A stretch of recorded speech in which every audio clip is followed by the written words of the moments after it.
আমাদের রান্নাঘরে সব লোককে স্বাগত জানাই। আজ দেখো আমি কি করবো, এটি আছে লাঠা মাছ আর শোল মাছ।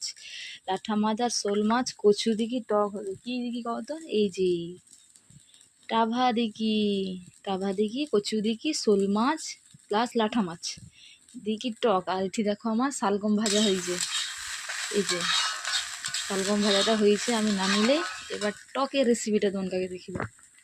কড়াটা তো আমার আগে থেকেই গরম আছে, এবার দিয়ে দিই তেল।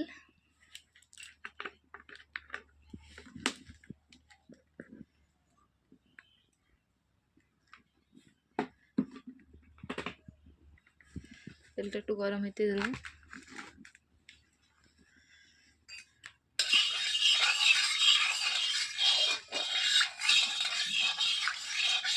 এই দেখো তেলটা কিন্তু সুন্দর গরম হয়েছে, চারধানে ধোঁয়া ওঠা শুরু।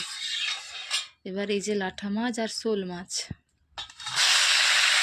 আর দেওয়ার সঙ্গে সঙ্গে এরকম 4-5 বার লাড়তে হবে। দিনে কী হবে কত, মাছগুলো আর বাঁকবে নি, সুন্দর সোজা দেবে। নাই লাড়নে তো বাঁকি হবে, তাড়াতাড়ি করে লাড়তে হবে। মাছ কড়াই ছাড়ার পর তাড়াতাড়ি করে লাড়তে হবে শুধু। দেখো মাছগুলো পুরো সোজা হয়েছে না।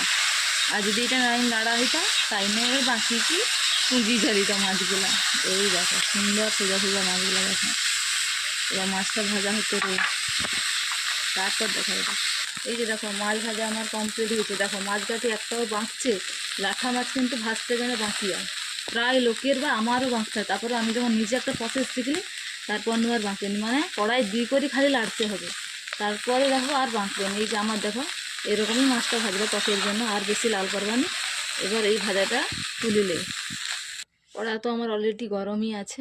এবার দিই সরষের তেল। তেলটা একটু গরম হতে দিই।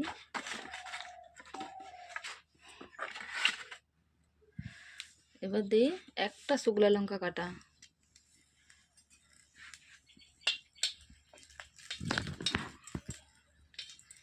তেলটা আর লঙ্কাটা একটু ভালো করে লাল হবে।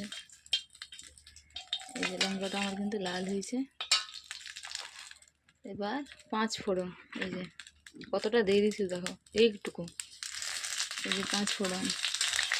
কড়াই এবার জ্বালন কিন্তু বেশি হয়, একটু কমে দিয়ে। এই যে 5 ফোড়নটা লাল হয়েছে। এবার কিন্তু আমি কাটিয়ে রাখা কচুগুলা দিব। আমি কিন্তু সিদ্ধ করে কি দিবানি, ডাইরেক্টভাবে কাটিয়ে কি